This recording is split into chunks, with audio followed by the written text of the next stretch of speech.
कि इस देश की अर्थव्यवस्था को, इस देश की 80% जनसंख्या कृषि पर निर्भर करती है, लेकिन इस देश की 8%, 11% मात्र खेतों में पानी पहुंचा है, वो भी अर्थशास्त्र की भाषा में। सच्चाई हम यही देख रहे हैं, जिस क्षेत्र में हम आते हैं वहां पर 12 महीना पानी मिले ऐसा 1% भी खेत नहीं है, 1% भी खेती करने योग्य जमीन नहीं है। आखिर इस देश की गरीबी कहां से समाप्त होगी?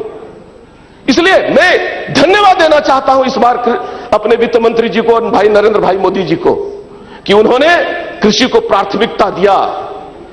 शायद हिंदुस्तान तब तक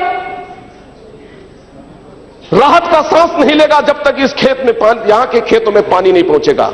हम उस जनसंघी खानदान से आते हैं, अध्यक्ष महोदय, सभापति महोदय, जहां हम ये कहते थे हर हाथ को काम तब मिलेगा जब हर खेत को पानी मिलेगा।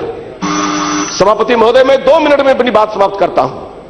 इसलिए अर्थव्यवस्था को एक नई दिशा देने का जो प्रयास किया गया है, उसके कारण हम आज इस बजट के पक्ष में खड़े हैं। सभापति महोदय, मैं आपके माध्यम से सिर्फ अब झारखंड, जिस राज्य से मैं आता हूं, मैं आपसे निवेदन करना चाहता हूं। वो राज्य अपराधियों और उग्रवादियों के पीड़ा से पीड़ित है। उस राज्य के विकास के लिए विशेष चिंता करने की जरूरत है। हम धन्यवाद देना चाहते हैं। हिंदुस्तान में 65 वर्ष में एक कृषि अनुसंधान केंद्र खुला था पूसा में।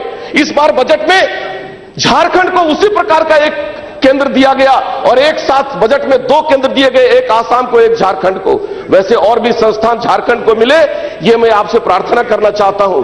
इसके साथ ही झारखंड भारतीय जनता पार्टी के द्वारा बनाया हुआ राज्य है, उसको एक प्राथमिकता माननीय वित्त मंत्री महोदय आगे के विकास के दृष्टि से दें। मैं आपसे प्रार्थना करना चाहता हूं, जंगल का वह राज्य आज उग्रवादियों और अपराधियों के चुंगल में फंस गया है, उससे मुक्ति दिलाने के लिए आप रास्ता दिखाने का काम करेंगे।